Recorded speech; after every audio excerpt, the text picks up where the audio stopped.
Thanks, Ruth, and thank you, Peter, and thanks also, Paul, for the welcome.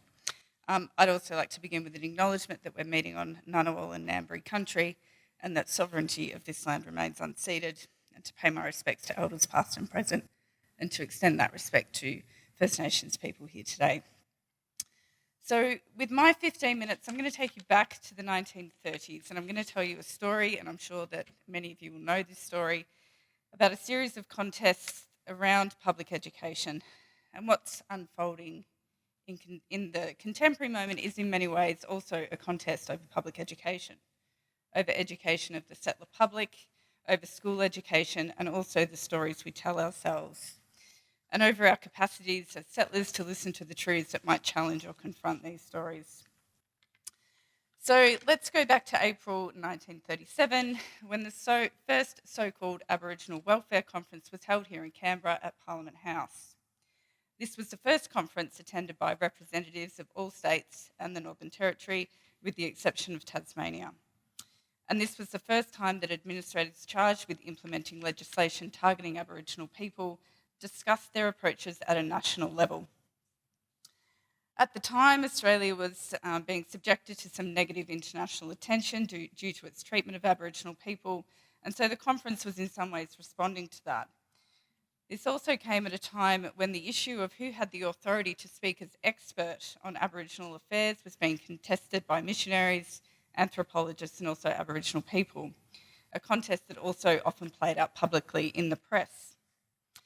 So over 2 days, this group of white men discussed a range of issues, including how they might address negative media attention, how they might draw on the examples of other British colonies, and source more funding from the Commonwealth for their departments. So here I'm going to focus on their discussions of public education and especially school education.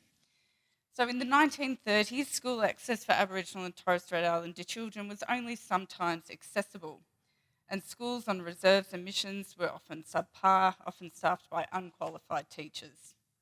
In New South Wales, for example, settler communities regularly demanded that the Education Department exclude Aboriginal children from public schools, and the department regularly capitulated to these demands.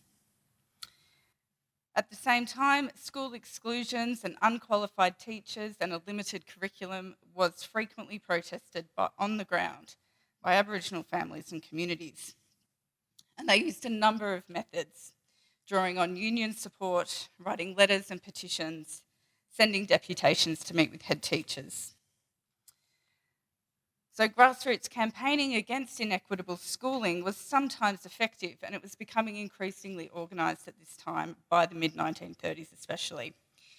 And in 1936, founder of the Australian Aborigines League, William Cooper, wrote to the New South Wales Premier to raise the League's concerns.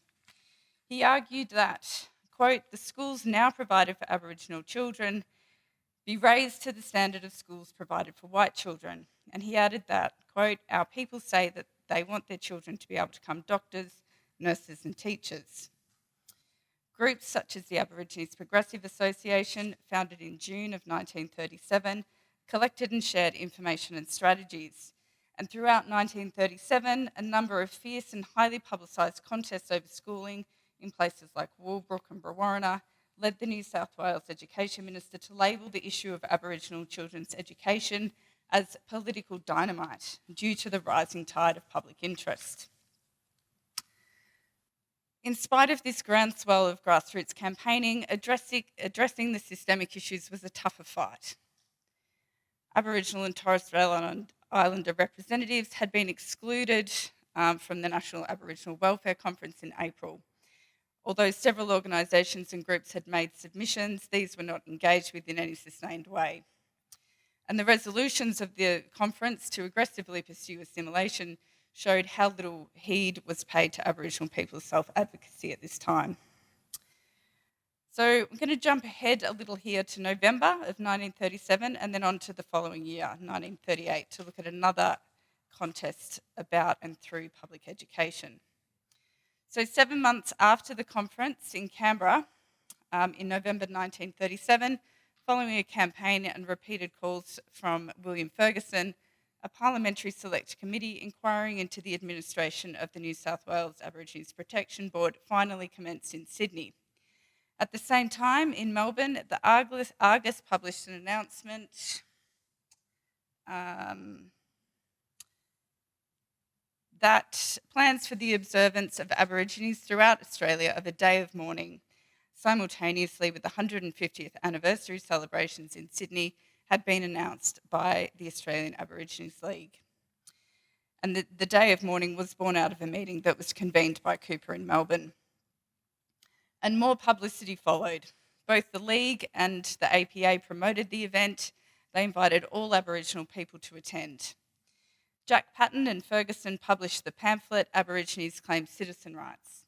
It described the conditions faced by Aboriginal people, and it asked the settler public to pause for self-reflection in the lead up to the 150-year celebration, with direct appeals such as ask yourself honestly whether your conscience is clear in regard to the treatment of the Australian blacks by the Australian whites during the period of 150 years history which you celebrate.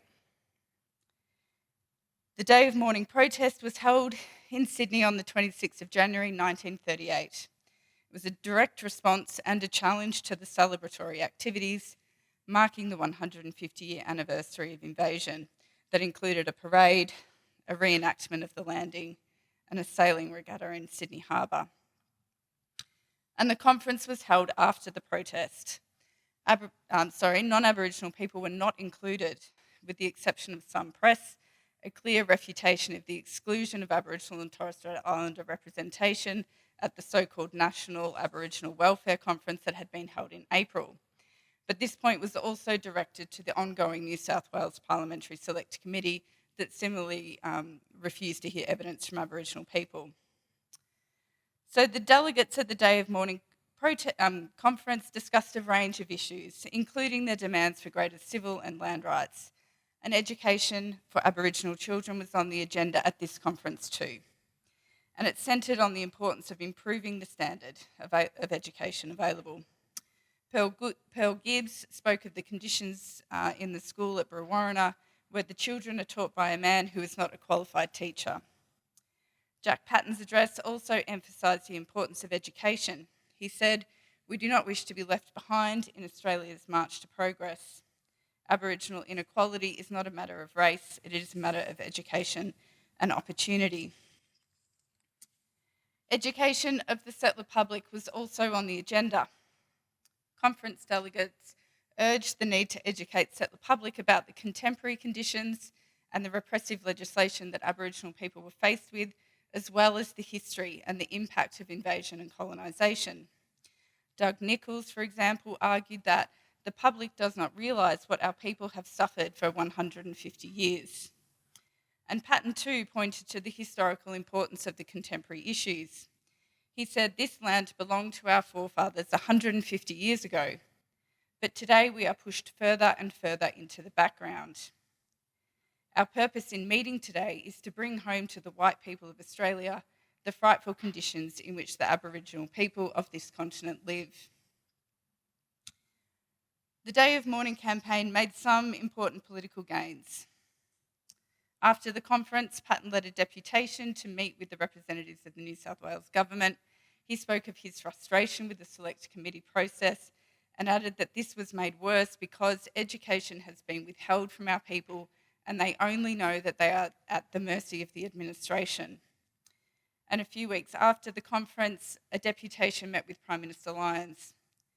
They called for Commonwealth control of Aboriginal matters and a separate Ministry of Aboriginal Affairs to be advised by a board of 6 comprising at least 3 Aboriginal people, as well as equality in wages, land ownership, pensions, labour laws and education.